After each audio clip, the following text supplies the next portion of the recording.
Hey everybody, this is Heather Clark with Running Totally Free.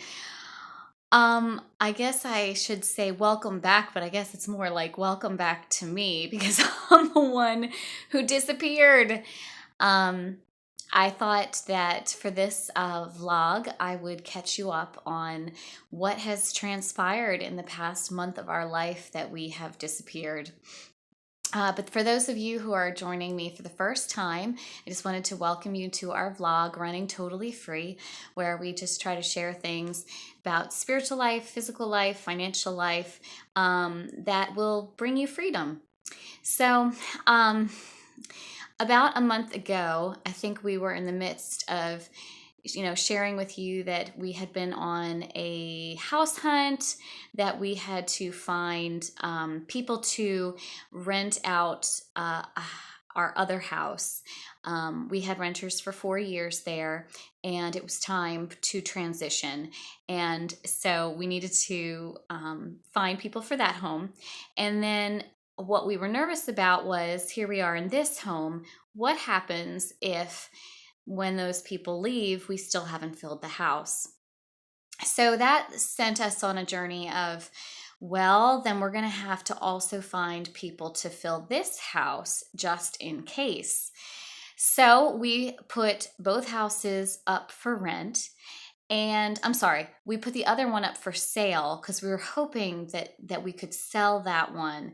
Um, and a friend of ours who helped us purchase the house we're currently in had offered when we made this purchase to eventually take care of listing the other house when we were ready. And so we were taking her up on that offer, and she listed it. But we decided to list it both ways. We decided to list it as for sale and also for rent, just to see what would happen.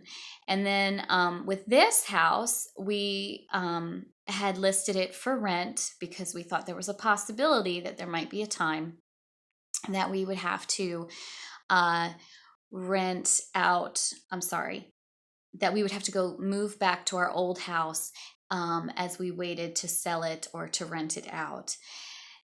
We just didn't know, we didn't know the future. And but then a little bit into that in that process, we decided to put this house on Make Me Move. And interestingly, we had some bites on this house as a house to purchase, and also bites on both houses for rentals. So we were very excited about the response we were getting, and we weren't really sure what to do. We were a little bit unprepared to actually get any response to someone wanting to purchase this house. So long story short, there was a couple who fell in love with this home, and we had a contract.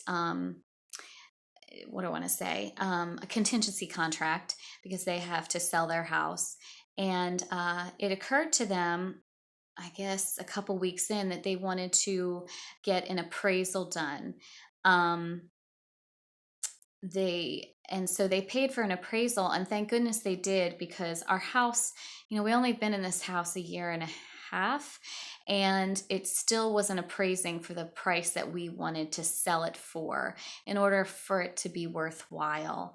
Um, so Michael and I decided the best financial decision would be instead to rent this house out, that this house is just not, we haven't had it long enough, and the market hasn't gone up enough in this particular neighborhood for that to be worthwhile. We could actually do better renting out this house.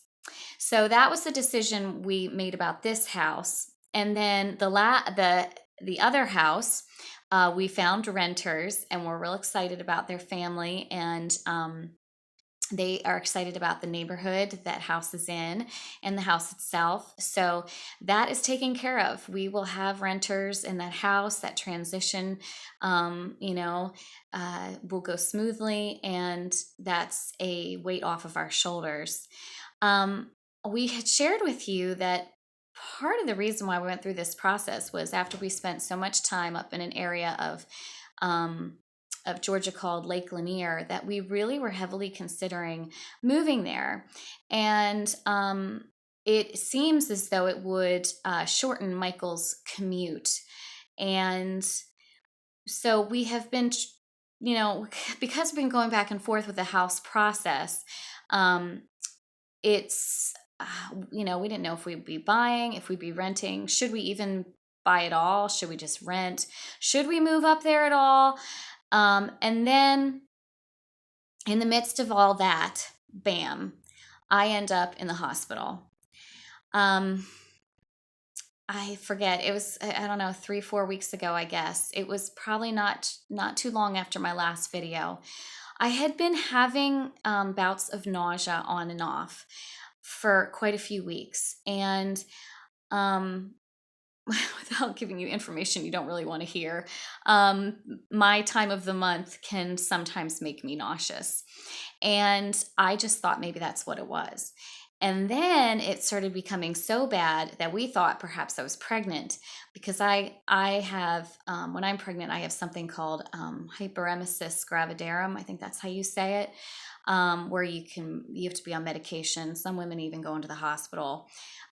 So it really all came to a climax one weekend, where I was not keeping anything in my body. I won't go any more details than that, for about 3 days. So by that Monday, Michael took me to the hospital because I had no, gosh, it makes me want to cry. I'm sorry. I was like crawling from the bathroom to the bed. And we just had so many, we were imagining so many worst case scenarios as to what was going on with me. We have a history of irritable bowel syndrome in our family. And at first, with just the general nausea, I was thinking, oh, maybe it's just developing the way it has for my mom and my sister.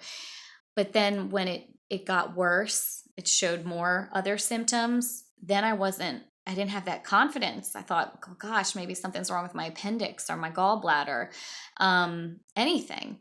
So we went to the hospital in the emergency room. I cried and cried and cried. I was in so much pain and so nauseated and all of that.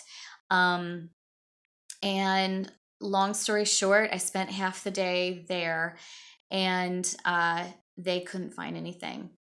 So all they could do was send me home with medicine to stop everything going on in my belly and to take the nausea away, and then referred me to a gastroenterologist.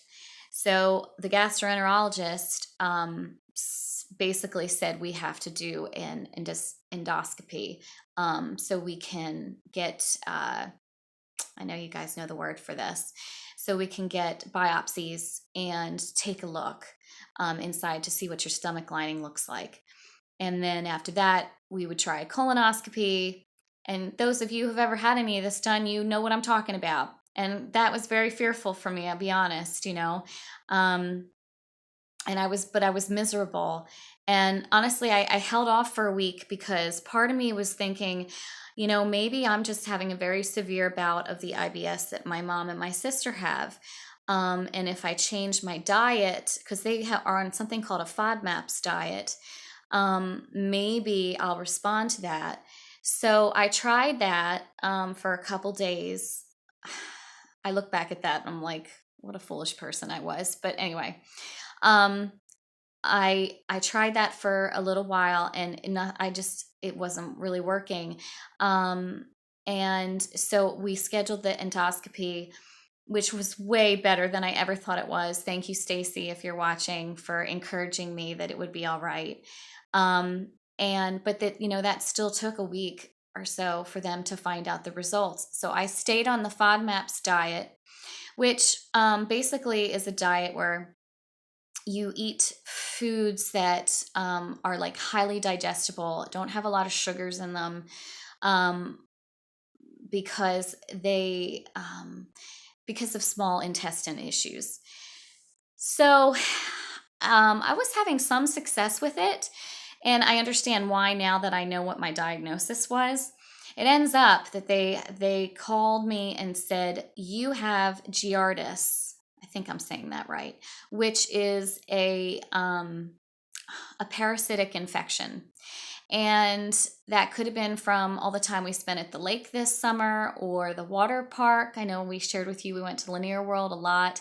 It also can come from dirty diapers, which you all know that I've been changing those, although I swear I've been washing my hands. Um, but, you never know. And so they're like, you have this parasitic infection and we want you to start on antibiotics right away. And lo and behold, a couple days in, I start feeling like myself again. It was amazing. Now, Giardis is disgusting, the description. I mean, I really got freaked out when I read up on it on the internet. I'm like, ew, there's like roaches in my belly. I mean, it's it's so awful, the pictures and everything. But what was fascinating to me was they mess with your small intestine and its ability to digest food. And so because I guess that they're on the walls of your small intestine and they're preventing digestion. And so the FODMAPs diet was kind of helping because it was such a easy to digest. It keeps you on easy to digest foods. And it also, I wasn't eating any gluten. I wasn't eating any dairy. I wasn't having anything with a high sugar content. Um, I'm trying to think what else. There were certain vegetables, certain fruits I couldn't even have. And that probably helped me survive, that time in between when I got the test done and when they told me what the results were. It probably made it a little bit easier for me to start to heal. So I'm grateful for that, regardless that I got on that diet. So here I am, I'm finally starting to feel better, and it has been such a trial because while all that was going on, we were still showing the houses and trying to keep this place straightened up. And, Gabe he's now 19 months and he has really hit this super, super active time. And I'm so grateful to God for the way that he planned our family's age span, between kids, because Noah and Abby have been saintly in their handling of Gabe.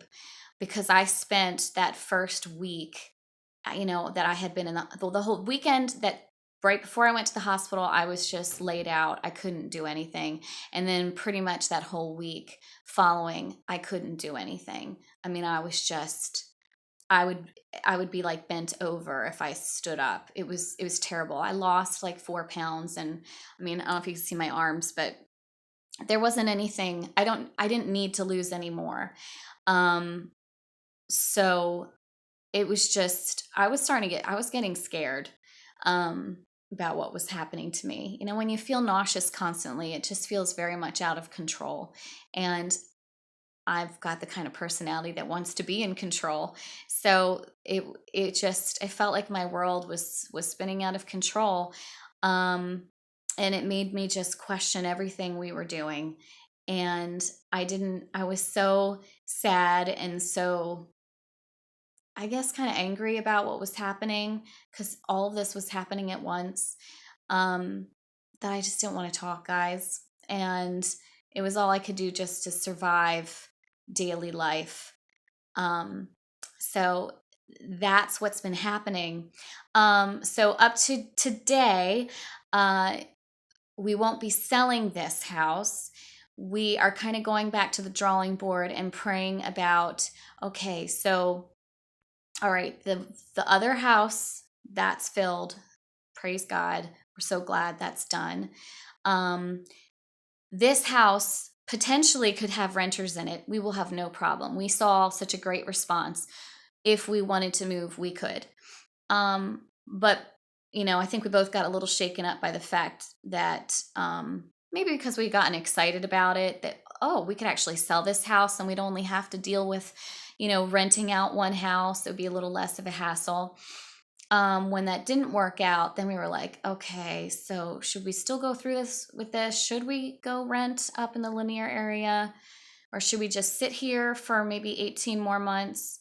I say 18 more months because we told the people who are going to be renting next that we wanted that to be their commitment, so that when their lease is up, it'll be springtime rather than the fall like it is now. And it'll give us the opportunity to revisit um, selling that house again. I know it could be a completely different market at that point. Um, so I got to tell you, all this adulting has been exhausting emotionally, physically, really, really rough stuff. And that's why I haven't been around, because just to get through each day has really been enough for more than enough for me to handle.